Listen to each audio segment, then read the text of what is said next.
Hello, and welcome to Live with the 19th, Creating Sustainable Communities. I'm Emily Ramshaw, co-founder and CEO of the 19th. Climate change is happening, and its impact can be seen all over the country, most notably in wildfires, historic flooding, and drought. While no one is safe from the effects of climate change, women, and specifically women of color, disproportionately bear the brunt of this global crisis. To combat the effects of climate change, residents and leaders across the nation are looking for innovative ways to make their communities more sustainable. Today, we're talking with leaders who are taking bold actions, both locally and nationally, to develop equitable and sustainable communities that are more livable and adaptable for the most vulnerable groups. Before we get started, we'd like to thank our founding sponsor, Bloomberg Philanthropies. Here's Antha Williams, Environment Program Lead at the organization. It's great to join the 19th event today, Creating Sustainable Communities. On behalf of Mike Bloomberg and the whole team at Bloomberg Philanthropies, I'd like to say how proud we are to support this event, because promoting sustainable communities, combating climate change, and protecting the environment could not be more urgent than they are right now. At Bloomberg Philanthropies, we work to ensure better, longer lives for the greatest number of people, and combating climate change is a major way that we do that. I want to talk about 4 key areas of our work today. The first is the global energy transition. Starting in the US and then in Europe, we've worked to move the world beyond coal.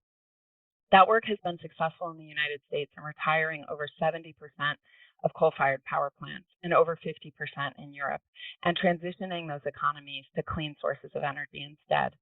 Now we've expanded that work to 32 countries plus the European Union in the effort to promote clean energy and move the world off of coal, which remains the most polluting source of fuel on the planet. In addition, we've started a new effort called Beyond Petrochemicals, which is designed to cap emissions from a growing threat on petrochemical creation in the United States. And to do that, we've partnered with health organizations, frontline communities, and other key partners to help tackle this growing threat. Second, we work to support cities. As 3-term mayor of New York City, Mike Bloomberg learned the important role that cities can play, and we're proud to support networks of cities, including America's All In, the C40 Cities Climate Leadership Group, the Global Covenant of Mayors, and others. We've seen that national governments can't do it alone when it comes to tackling climate change and sustainability issues. But by mobilizing local leaders and businesses, we're able to create important momentum and progress, regardless of what's happening at the national level. Third, we work hard to improve air quality globally. You might be surprised to know that more than 90% of the world's population lives in areas that are considered unhealthy air by the World Health Organization. By working with best-in-class experts, mayors, technical advisors, campaigners, and more, we're able to combat the threat of air pollution and support clean air for everyone. And finally, just this fall, we've supported an expansion of our global work to protect the world's oceans. Oceans are often overlooked as an important solution to the climate crisis. They provide the oxygen for every other breath we take, and yet they're under threat around the world. And so Bloomberg Philanthropies has supported a new effort to work deeply in countries around the world to protect 30% of their oceans area, to both preserve livelihoods and to help combat climate change. These are just a few of the efforts that we have underway at Bloomberg Philanthropies. But as I said, we're so pleased to partner with the 19th and get the opportunity to share some of this work today. Thank you for all you're doing to promote sustainable communities, and we look forward to our continued work together. Thank you. A quick reminder that while sponsors help keep the 19th events free for you, they play no part in the programming of these conversations. Now, let's get into today's conversation, which we'd love for you to be a part of by using the hashtag #the19thlive. Grace Panetta, politics reporter at the 19th, leads our first interview. Thank you so much, Emily, for that wonderful introduction. I'm Grace Panetta, a political reporter here at the 19th, and it is my honor to welcome the keynote speaker for this program, the 19th Secretary of Transportation, Pete Buttigieg. Thank you so much for being with us today, Secretary. Thank you for having me. Good to be with you. So this event, as we're talking about sustainable communities, I want to start with public transit. Public transit is often characterized as a ladder of opportunity, enabling people to more readily access jobs and education. But transit failures, breakdowns, just unreliable or patchy service can disproportionately affect lower wage, hourly workers, students, people who don't have the luxury of grabbing an Uber or having a car. A lot of these kinds of issues do have state and regional causes, but what can DOT do to enhance access for lower income communities and workers? Well, right now we're in the middle of the biggest federal investment in public transit in US history. It was an important part of the president's infrastructure agenda and the package that was passed through Congress about a year ago and signed by the president. And we're well underway now putting those dollars to work for exactly the reasons you raised. When you have good transit, that brings enormous benefits in terms of economic mobility, in terms of safety, because actually compared to roadway driving, for example, it's a safer mode of transit. Certainly from a climate perspective, you could argue the single biggest thing we can do for climate and transportation is to create a situation where more people have and use the option of excellent transit. All of that requires investment. We've got a lot of transit systems that are more than a century old, and it shows. We got other places that were built without an adequate transit system, and we need to make the investments to bring that kind of service to people who could really use it and benefit from it, and through good transit have access to jobs, access to school, access to childcare, to everything that you need if you can physically get there, which is not something to be taken for granted. So I'm excited about the opportunity here, but we also recognize there's a lot of work ahead, especially as transit systems recover from the effects of COVID, which was a real blow to ridership, especially on subway systems.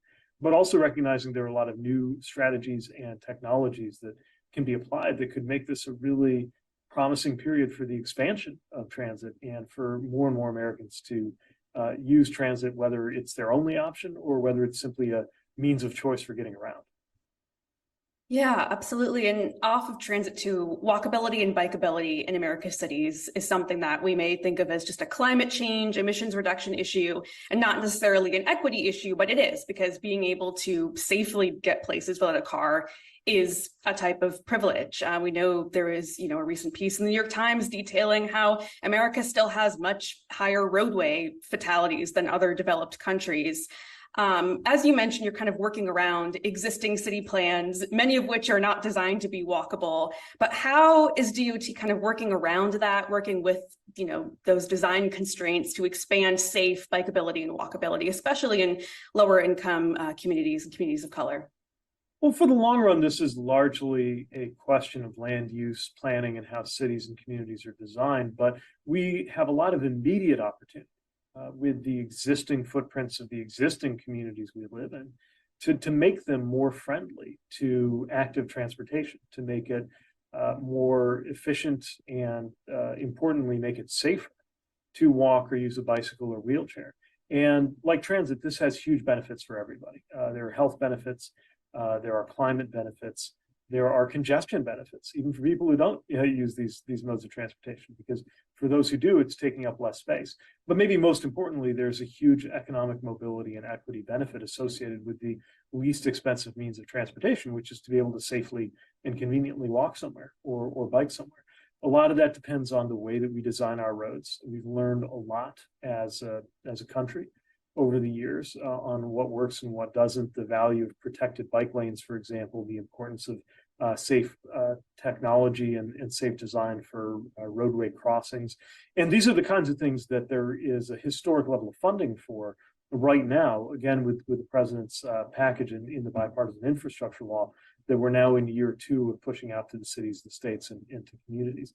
And sometimes it can be misleading when you see a bill or a department described with the word highway. Often a surface transportation bill is called the highway bill, for example, or a State Department of Transportation is known as the highway department. But when we have funds in federal aid highway programs, that's the term of art for a lot of the dollars that we push from Washington into communities.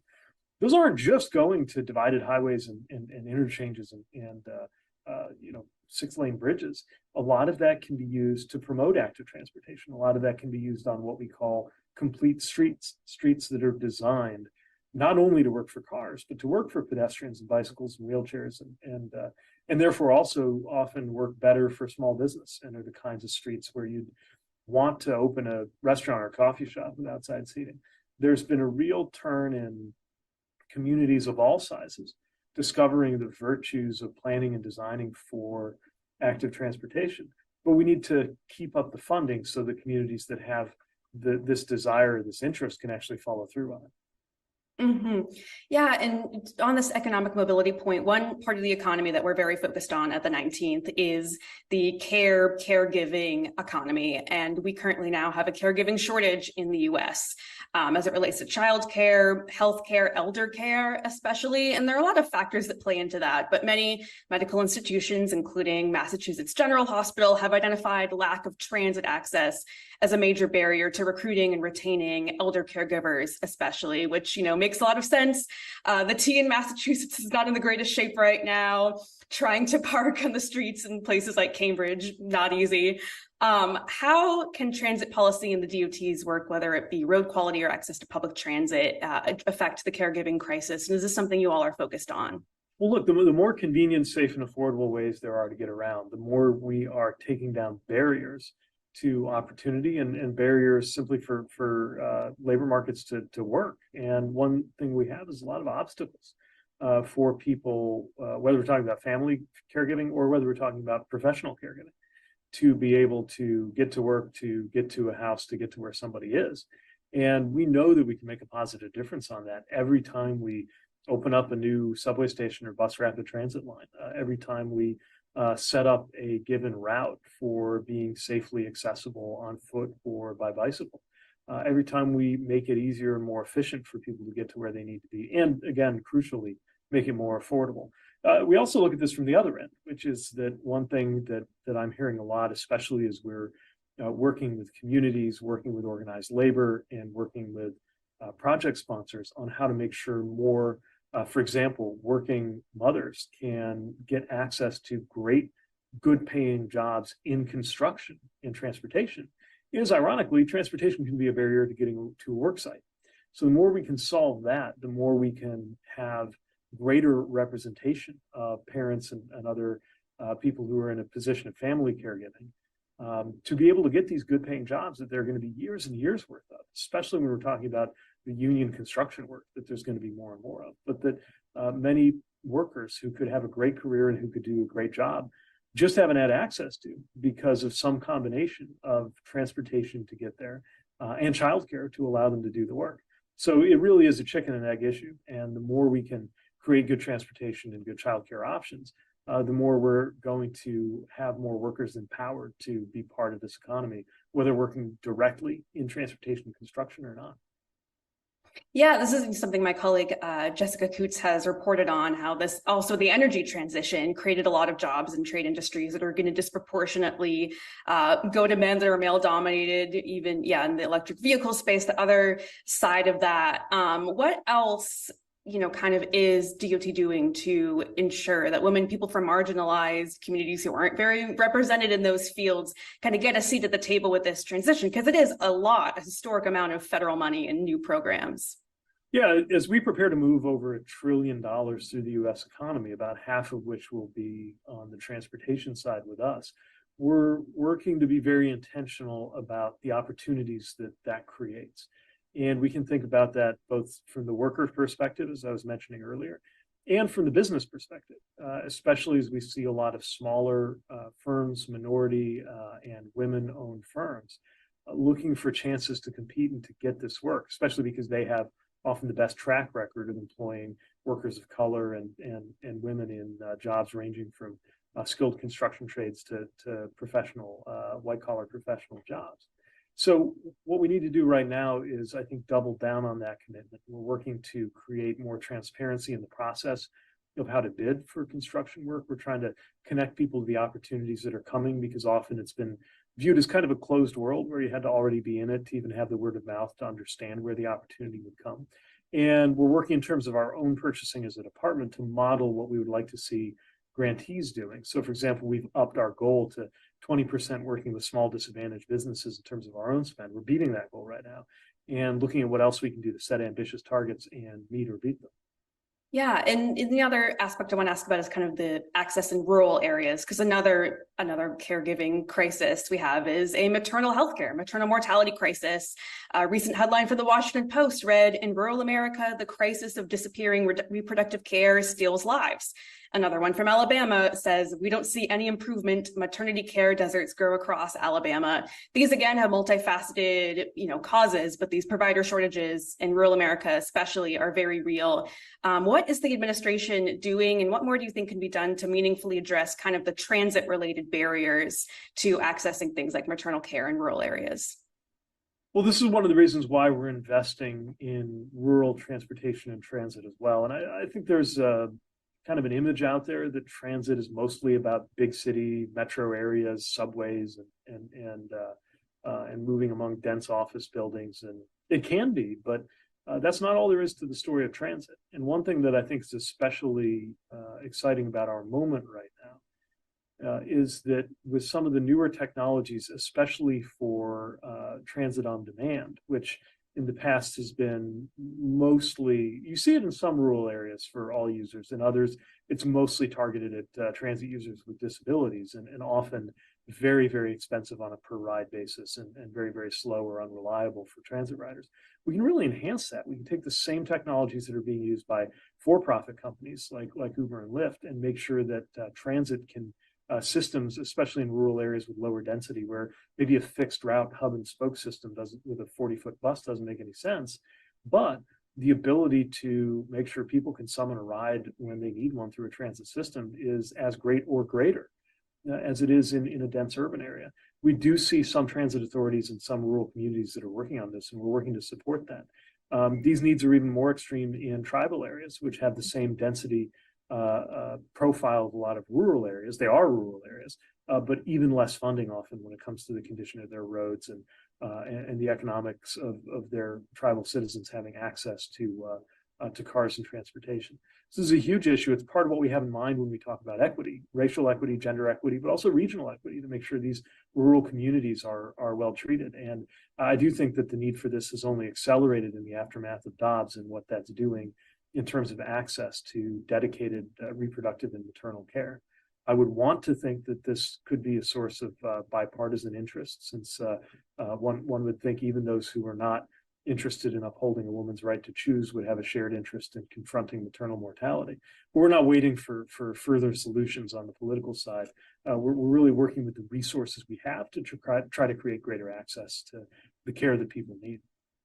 Yeah, since you mentioned bipartisanship and policy, how are you thinking about the future of climate sustainability legislation, policy, and what the administration can further accomplish, given that we're entering a period of divided government in Congress in a Republican-controlled House that may be very hostile to some of the climate and sustainability-related initiatives you all are proposing and passing?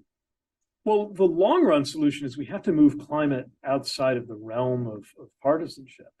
It is extremely unfortunate that we have a lot of, for example, congressional Republicans who continue to want to push away any meaningful action on climate change, because we really need to be a country where there's fierce competition between Republican proposals to aggressively fight climate change and Democratic proposals to aggressively fight climate change, and then we get to better outcomes. And you see in a lot of the Western world, this has happened. The right and left disagreements they have aren't over whether climate change matters. They're more over exactly how to proceed on an aggressive path toward confronting it. We're not there yet in the US. And so that's all the more reason why we need to take the tools that we have, the things that were achieved in, by the way, an incredibly productive legislative season. The last 2 years, I would argue, the most legislative productive period probably since LBJ. And whether we're talking about the Inflation Reduction Act, which itself contains the most important climate provisions really of any legislation passed by any country, or more specifically our transportation piece, which wasn't labeled as a climate bill. But if you look at the effect we could have doing what is the right thing anyway, even the right thing just from a taxpayer dollar perspective, if you look at the fuel savings and those kinds of things from efforts to, for example, electrify buses and help transit authorities afford low emission vehicles. These are things that we're now empowered to do. We have the funding to do. We have to get out there and deliver and get to where it would make no sense for anybody on a political basis to try to stand in the way. We're not there yet, but that's the direction that we're moving in. And the results, I think, are going to speak for themselves in terms of people being better off in terms of sustainability, but also just in terms of their daily lives. Are you anticipating any kind of attacks or efforts to undercut the legislation that's already been passed, as you mentioned, in a historically very productive session of Congress? Is this something you're already thinking about? Well, we did have a healthy amount of bipartisan support for getting our transportation work funded. Now it's really a matter of delivery. And so I think we'll be able to continue to do that. But we're on the lookout for politically motivated obstacles or efforts to make it harder, especially on the electric vehicle front. And what I would emphasize there is that, and any conservative who's critiquing, for example, the expensive nature of electric vehicles should be joining hands with us in our work to make them cheaper. We agree that they should be cheaper. And that's exactly what the Inflation Reduction Act did. So I think this is a real moment to see if people especially on the right side of the aisle, are prepared to put their money where their mouth is and work with us on solutions. But what we know is that there is great bipartisan interest, at least among the American people, not always on Capitol Hill, in these kinds of solutions, and we're going to keep pursuing. Yeah, and what opportunities do you see for this kind of bipartisan cooperation going forward in a divided Congress or at the state level where the balance of power has also shifted as a result of the midterms? Well, what I've noticed in Congress is even a member who was strongly against the bipartisan infrastructure law and called it wasteful spending or socialism or whatever, an awful lot of them have since written in requesting that the dollars from that bill be directed to their district. So for all the posturing, I think there's actually a lot of bipartisan interest in getting these things delivered to communities. But your question raises a really important point, which is actually a lot of the decisions about how this funding will be used aren't going to be made in Washington. They're going to be made much closer to home. The bulk of the dollars go out by formula. So when we have a discretionary program that we can use to pick and choose projects around the country, and some of those programs are massive, that's still only a fraction of what's going out there compared to what will ultimately be up to communities or state departments of transportation to do. And that in turn is a very empowering thing for citizens to recognize. Because if you care about these things and you recognize the implications of transportation investment for sustainability, for equity, for the things that matter to you in your community, it may well be that the most powerful effect you can have in shaping those decisions is to engage in your state legislative process, in your city council. Some of these processes that play out not on Capitol Hill, but potentially in your backyard, and processes that often admit of public input more effectively than the federal government can anyway.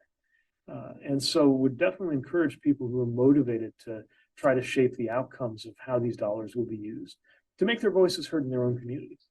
Absolutely. Yeah, that's a really important note to end on. State, local politics, extremely important. Thank you so much, Secretary Buttigieg, for joining us for this wonderful conversation. Thank you all for tuning in and joining us today. And stay tuned for a fascinating panel discussion moderated by Jessica Coots coming up next.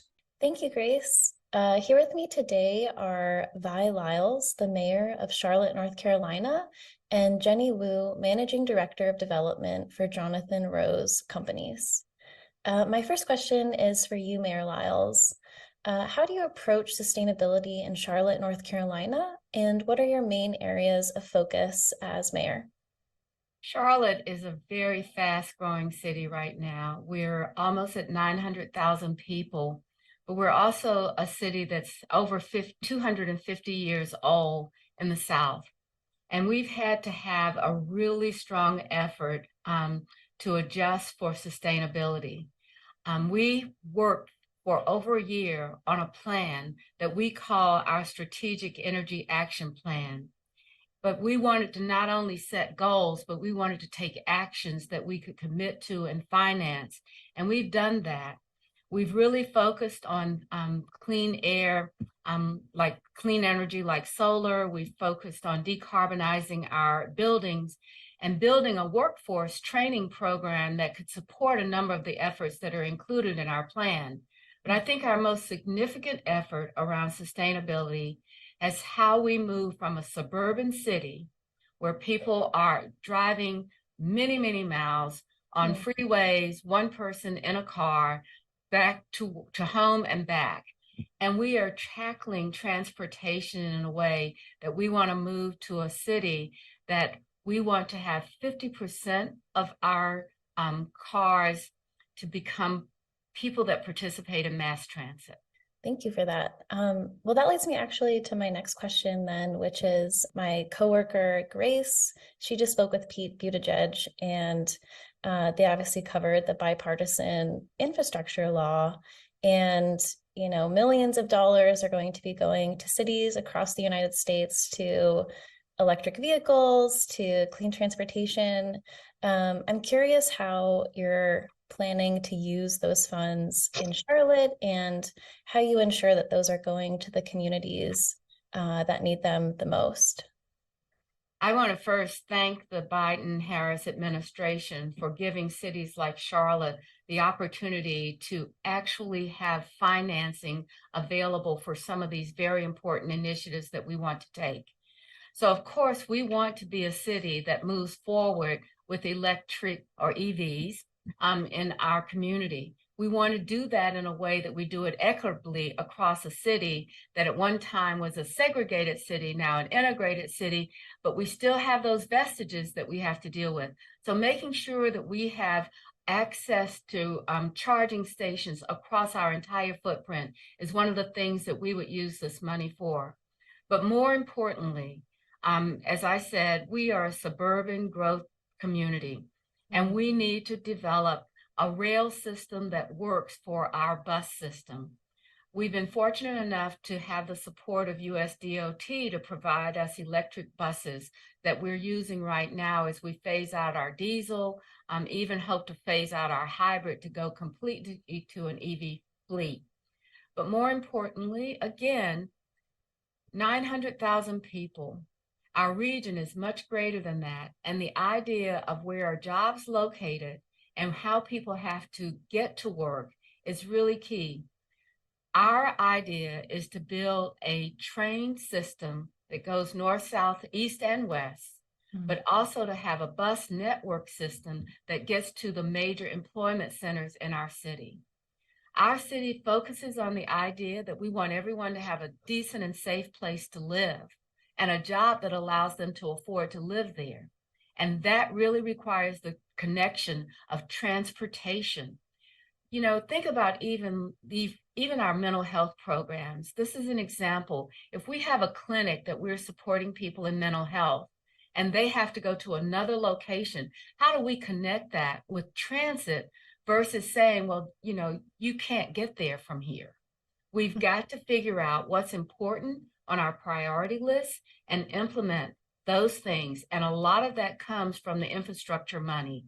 It's what's important in communities will be different. Cities are different. We understand that. But for Charlotte, we are razor focused on the idea that people ought to be able to move around a city so that they can have a place to live and work. Thank you so much. So I think another kind of aspect of sustainability outside of transportation is housing and sustainable housing infrastructure. This next question is for both of you, but I'll start with Jenny with your expertise. So right now, every major city in the US is contending with the growing impacts of the climate crisis, which is colliding with the worsening housing crisis. How do we address the issue of housing while also bolstering resilience to climate change in cities? Yeah, so for us, our guiding principle has always been developing communities, thriving communities that integrate environmental and social responsibilities. I think we all know that affordable housing is necessary, but it's not the complete package. Like the mayor said, you know, the resident needs access to great school, healthcare systems, parks, open space. They need public safety. They need mass transit. And so we've been looking at how we can bring all these things together into what we call communities of opportunity. So for instance, our affordable housing that has senior populations would have a health exam room where we can partner with local health agencies to bring medical care on site. We have computer rooms. We partner with Boys and Girls Club and after school programs to bring in educations for the kids and job trainings for adults on site. And we partner with mobile groceries to bring in healthy food. And so we use affordable housing as sort of integrator for opportunities. We recently opened a building called Sendero Verde that was developed in partnership with L&M Development and the Cosia Network, which is sort of a good example of this integration that we're talking about, and also resilience to climate change. The project basically brings together affordable housing, social services, public open space, healthcare, educational, neighborhood retail, all sort of in one city block in East Harlem. First and foremost, our vision for the site was to create a very high quality affordable housing at AMI average medium income levels that the communities could afford. So for that project, we brought in 709 permanently affordable housing to the neighborhood. That's affordable to a variety of income tiers from formerly homeless to 90% average medium income. And in addition to new housing units, we have a variety of community serving uses, a courtyard that has children's play area, adults exercise equipment, performance stages. And then the lower portion of the building has a 60,000 square foot of charter school that serves kindergarten through 8th grade with after school programming for the communities. There's another 12,000 square foot of youth and senior service facilities and a community arts program. And then we're providing free and secure Wi-Fi to every unit in the building so that residents can overcome sort of the digital divide. And on the environmental side of things, this project is also the largest multifamily residential passive house project in the country, which is today's sort of highest energy standards for building design to be extremely energy efficient. So it doesn't take a lot of power to heat and cool the building while providing comfort and great indoor air quality for the residents and also lower utility bill. So, I think it's a complete package to sort of help the residents to achieve a life outcome living in a building that's healthy and also resilient to climate changes. Yeah, absolutely. I was going to ask if it addressed kind of this other issue of energy poverty and, low income people tend to pay more of their bills, tend to pay more of their income on energy bills than other people. So it sounds like, are you utilizing solar panels, or what is part of the infrastructure that is allowing residents to spend less on kind of their electricity and their other needs? Yeah, and passive house in a very simple term is really, think of it as a thermos with sort of a hole on the top. So the entire building is very, very insulated. There's triple glazed windows. The insulation sort of run through the entire envelope facade. And so, heating and cooling really doesn't take much. So from a resilience perspective, I think for a passive house project, in the event of active system failure, a passive house building would actually stay warm in the winter for up to 2 days, compared to sort of a 2-hour in a typical building. And it will also stay below dangerously heat levels in the summer for up to 4 days, as opposed to 4 hours in a typical building. So because you require so minimal heating and cooling in the building, the utility bill in return is also much lower. Wow, that is so important. And Mayor Lyles, did you want to add to this question? How are you kind of addressing housing in the city of Charlotte? And is it being built in a way that is resilient to the changing climate? I would like to talk a little bit about what is an important document that the City Council has improved. It's our Unified Development Ordinance. In that ordinance, we made a commitment to equity. We made a commitment to affordable housing. So one of the examples that you'll see that's different in our way that we develop is we are trying to create 10-minute neighborhoods. And that means, how do we provide the opportunity for people to ride a bike or to take a walk to a service that's needed? We recognize that we are growing quickly, and we want to make it possible that we plan neighborhoods, much like Jenny has said. How do we do the housing in a way that provides services and addresses the needs of education and addresses the needs of being able to actually walk to a grocery store, or ride your bike, or have a healthier environment with a greenway? So our 10-minute neighborhood policy of development is going to be transformational for us, because it will not have the idea that it's car-centered. It will be about services to the people. How is that represented in a real way of development? And then the other thing that I think that we are really trying to do, as we're talking about transit and we're talking about equity, in our city, a car can cost a family as much as $3,000 to $5,000 a year. As we build our rail lines out, if we build access to that transit station close to a neighborhood or a community where you do not have to have a car to get to work, then that kind of disposable income can change a family's trajectory in a major way. And so when we think about these decisions, they're not being thought about in the context of how much the per mile is going to be used for rail. We're looking at it as how much per mile can help us reduce the cost of living for our families, but also reduce the amount of sustainability efforts that we have to make special. Why can't we build this all in to a package together? And that's what our Unified Development Ordinance is designed to accomplish. It's a very holistic approach to sustainability, it sounds like. And kind of related to that, Mayor Lyles, I read that last year you launched an initiative to invest $250 million in advancing racial equity in the city. And I was wondering if you could talk about the ways in which you see addressing racial equity overlapping with your sustainability initiatives in Charlotte. Well, thank you for recognizing this. It is an initiative that's called the Mayor's Racial Equity Initiative, but it was a collaborative effort between our private sector, a number of the businesses in our community to support this. And the way that we're trying to address equity and sustainability is that we are looking at employment patterns for the future. You know, we want everyone that has the ability to get reskilled and retrained to be able to live and work in our city. I do believe that if you work in our city, you ought to be able to afford to live here. So how do we do that? And especially around the new industries that are going to require new training for many of the people that we work with, or many of the jobs that we have today.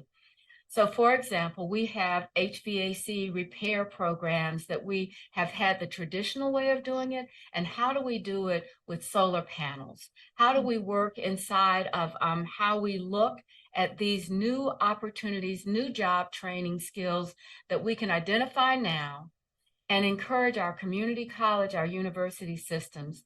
So this is where the racial equity program advances. We have an HBCU in our community that we want people to have the ability to look at the new jobs in healthcare, to look at the new jobs in energy and technology.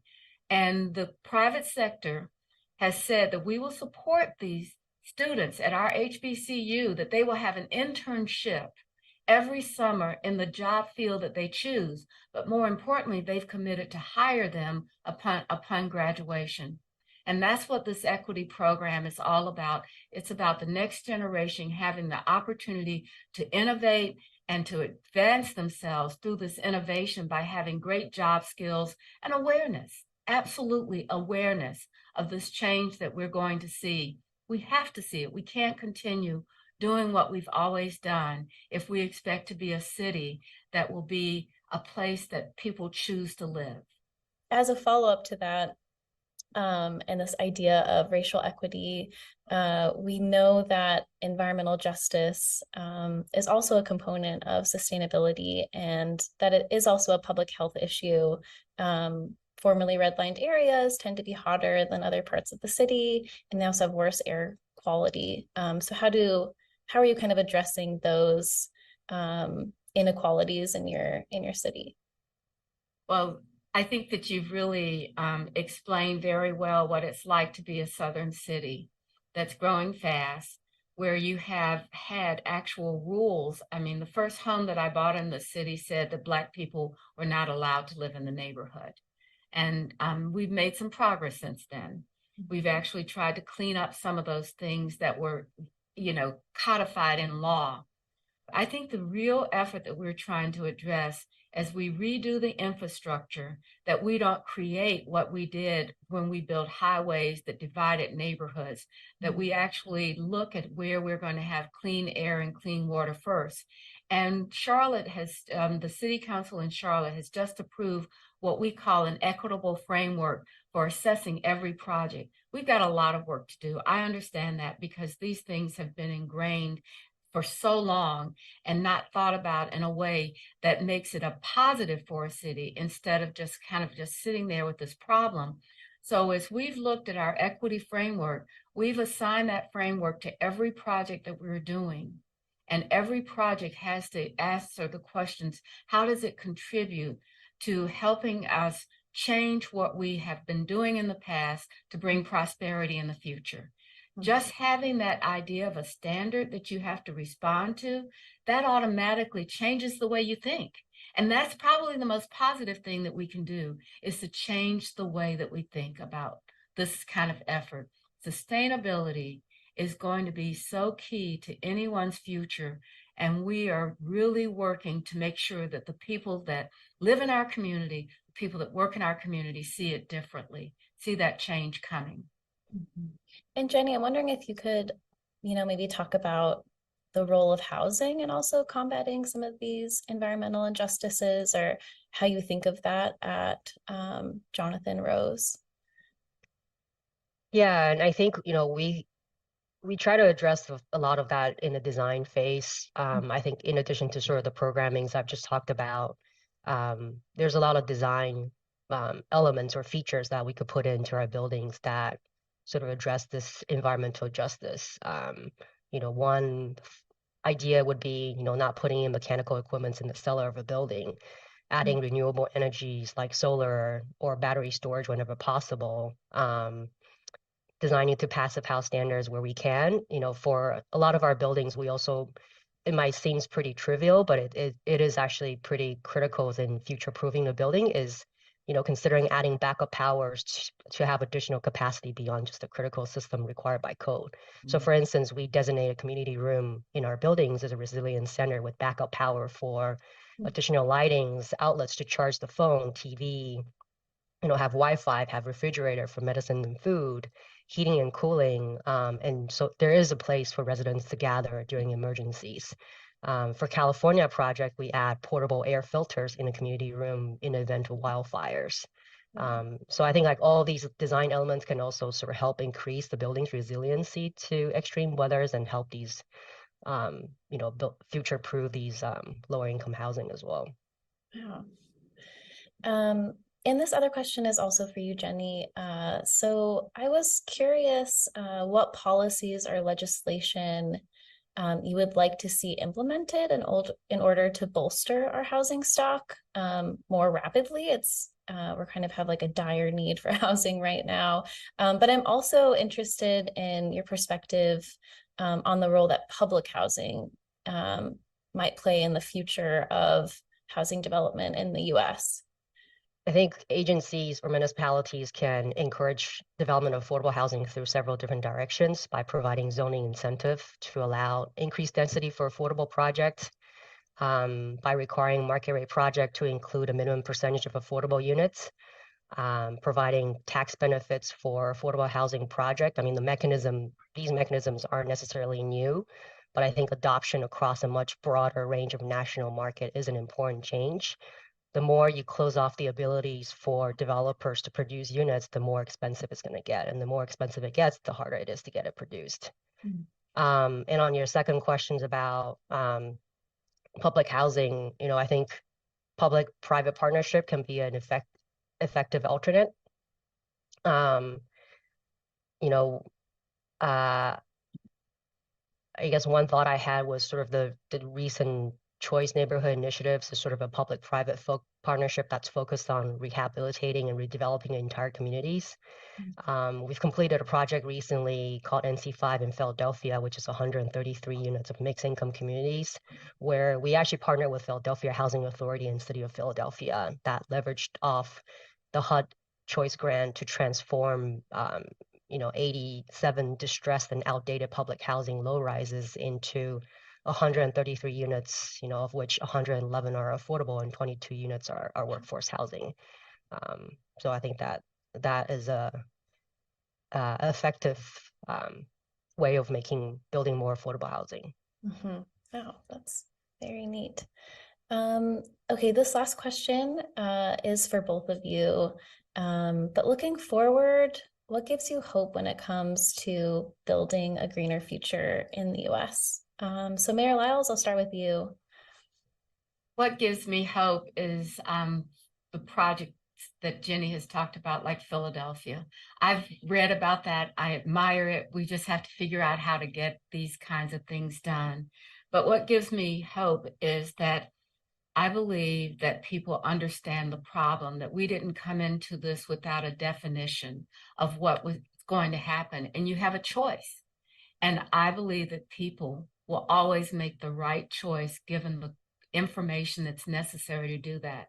I believe the collaboration that we have, at least in our community, where we work with our industries, even, when we're talking about our utility industries, we work with them. We all know at some point this has to become a collaborative initiative that includes everyone in some engagement process.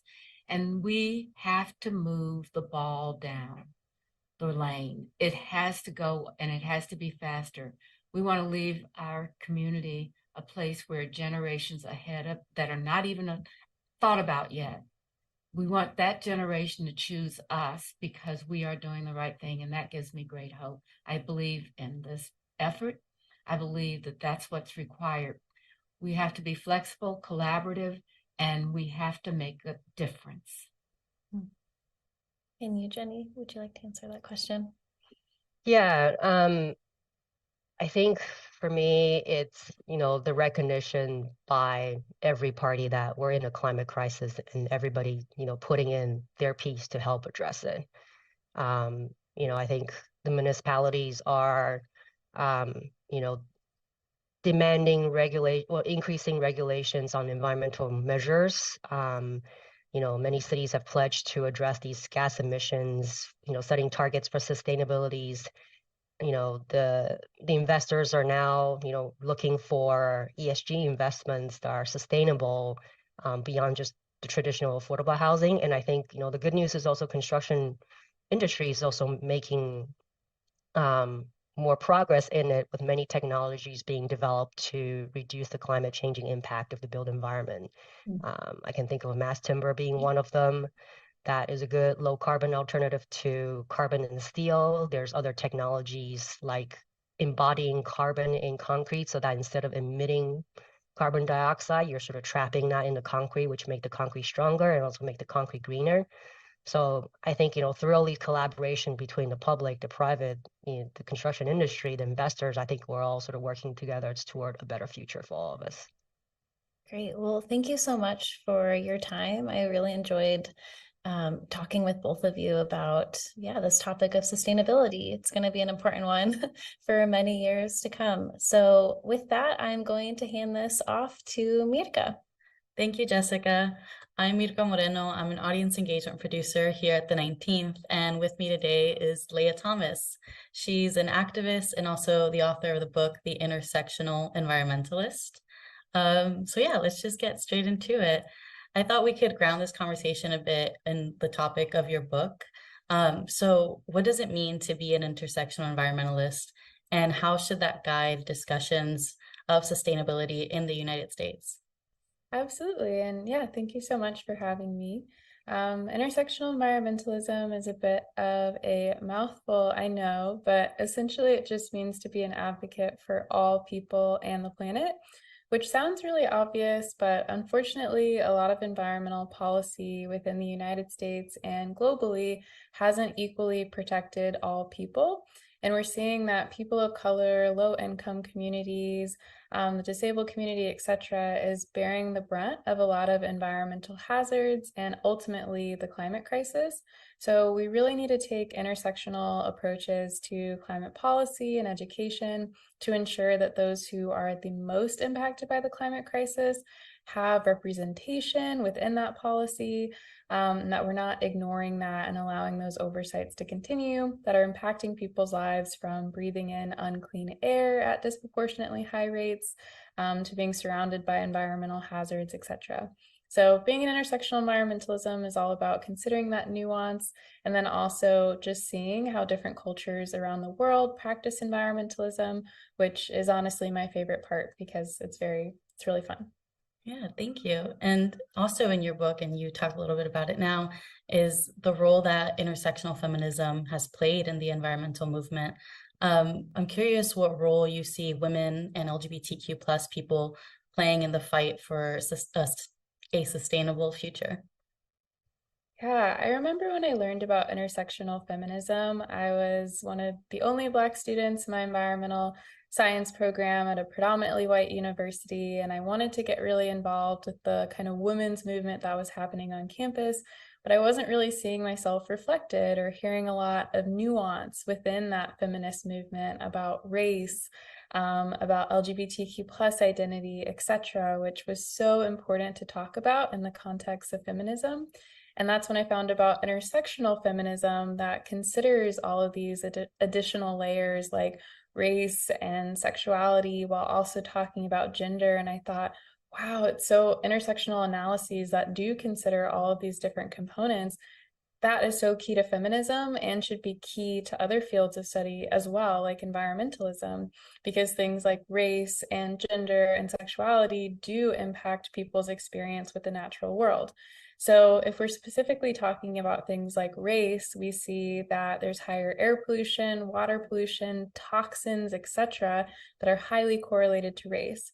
And if we're talking about LGBTQ plus identity and the environment, we can also talk about something called outdoor equity and who feels safe to go out in the outdoors and experience national parks and all that Mama Earth has to offer. And there's been a lot of barriers to entry for people feeling safe in the world around them, which is also a part of environmentalism. So you can really talk about a lot of different identity aspects and groups and about their experiences with the natural world. And I think it's really important to pay attention to all those sorts of things because it can really vary and there's so many overlaps and things like that. Right, yeah. And when you were learning about this, and even now, are there any people in particular that come to mind that you really look up to? A couple people. So Patagonia, not to be confused with Patagonia, the retailer, is an incredible outdoor educator and drag queen on the side by the name of Patagonia. And they taught me a lot about the importance of outdoor equity and inclusion. Also, there's an organization called Queer Nature that's doing similar work and is also talking about that topic with the environment. And some other people I look up to who have influenced my work would be Jose Gonzalez, who founded Latino Outdoors, and also Rue Mapp, who founded an organization called Outdoor Afro. And just being able to see these different organizations and trailblazers that are reclaiming the outdoors for themselves and doing incredible work to make sure everyone knows, okay, everyone can be an advocate of the planet and we all belong here because we have our unique experiences in creating these empowering safe spaces for them. I think that's really why I do the work that I do, because I've seen them out in the world creating community for different people to find connections to the earth. And I love that. Yeah, that's awesome. And I know a lot of the people that you mentioned, and even yourself, you all use a lot of social media. I'm curious how social media has become a tool for advocacy, and also how anyone who's looking to get involved with sustainability can use social media as a tool themselves. Yeah, I am just so curious for whoever is going to write a book about this. Like, someone please do it.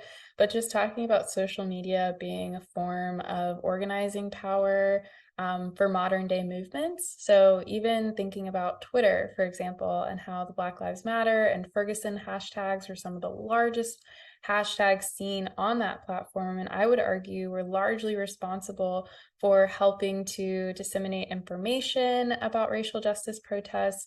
And also similarly, the organizing power of Twitter and so many, interesting what's happening with it now. But you know, the infographic explosion of 2020, as they call it, when everyone was inside, it really propelled so many movements, from the climate strikes that were happening to Stop Asian Hate to Black Lives Matter, etc. So I think that social media can be a really powerful organizing body, especially for environmental activism and social activism, and we've seen it. So I'm really curious about the ways that it's going to take shape in the future, but I think it is going to be a really key piece to movement building and just journalism in general. In the context of addressing environmental racism and working toward justice, where do you think federal or local investments should go when it comes to sustainable cities? And what feels like the most pressing issue to you? I would say the most pressing issues are what I consider to be environmental human needs that should be environmental human rights. So I would argue the access to clean air and clean water, and also fresh organic produce or healthy food. Those are three environmental needs that should be considered rights. And unfortunately, we see these startling statistics, like 71% of African Americans live in cities that frequently violate federal air quality standards. So air quality and water quality is not being enforced. And then we're also seeing a lot of lower income and Black and brown communities living in a system of what's called food apartheid or food deserts, where they don't have healthy organic produce. They might have a liquor store, gas stations, fast food restaurants, but that's also another environmental justice concern. So those are kind of my top three things, just ensuring people have those basic human needs and rights. And I know that we do have an Office of Environmental Justice now, and we're seeing millions and millions of dollars being poured into environmental justice at the federal, state, and local level. So I just want to see those things continue. And then last but certainly not least, I think one of the easiest fixes is to plant more trees. I love trees, and there's so many just spaces, and also planting fruit-bearing trees. So places that struggle with houselessness, being able to plant trees that bear fruit, and being okay with things like urban foraging and just creating, regenerative cities that way, because they provide shade. When there's an increase of heat-related illnesses, they sequester carbon, they purify our air, and they can also feed us. So I would say really investing in natural fixes like that. Yeah, and going off of that, you kind of touched on this as well. With the Office of Environmental Justice, I know the Biden administration has been pretty vocal about environmental justice. And how would you rate or grade the administration's approach to environmental justice? Or is there anything you think where you would like to see prioritized that they haven't been prioritizing? This might sound a little bit funny, but unfortunately, they are the best we've ever had. So it's good, but the bar is on the ground. So I'm really excited about what this administration is doing to even invite environmental justice leaders. And I really have to give a shout out to the Biden administration's digital comms team, because they've gone as far as to reach BIPOC environmental creators like myself and a friend of mine, Isaiah, who goes by Queer Brown Vegan. And they even invited us to the White House to directly talk to President Biden and VP and people working on environmental issues, and allowed us to voice our concerns about what was going on in our community. So I feel like they're making effort in ways that I've never seen before. So I do have to praise them for what they're doing, especially some of the people on the inside, some of the people of color are working really hard. So I would say that it is the best that we have ever had, unfortunately, but there's more room to grow. So I'm excited. Even the passage of the IRA is really significant climate policy. And I hope people go back and see that, yes, many of us may have wanted a Green New Deal, but in many ways, the Green New Deal laid the foundation of pieces of maybe what's in the IRA, and hopefully we can take it just a million steps further, but it seems like things are happening, and that gets me excited.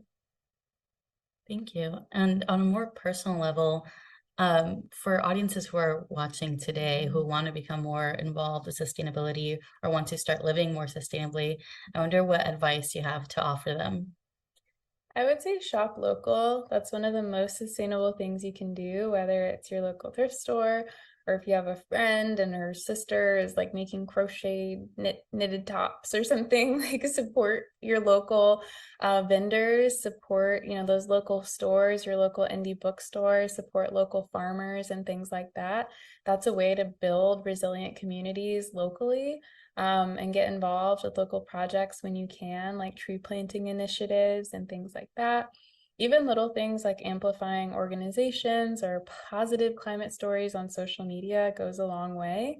So never think that you're not doing enough unless you're doing nothing, but even something in the right direction, from sharing on social media, shopping local, getting involved with things, that's a step in the right direction. What gives you hope right now in the future of sustainability? What gives me hope? I would say that's a good question. There's a lot to be hopeful about, I feel, even though I know headlines are like super bleak, especially these last, 2 years. But I have hope in the younger generation, just the ways that they've included just the advocacy for the planet into their daily lives, and how they've kind of risen to the occasion and created a global movement, from Fridays for Future to the school strikes, to take a stand. That gives me hope. It seems like things are changing, and I don't think the United States has seen momentum like this since the 60s or the 70s with the first Earth Day movement.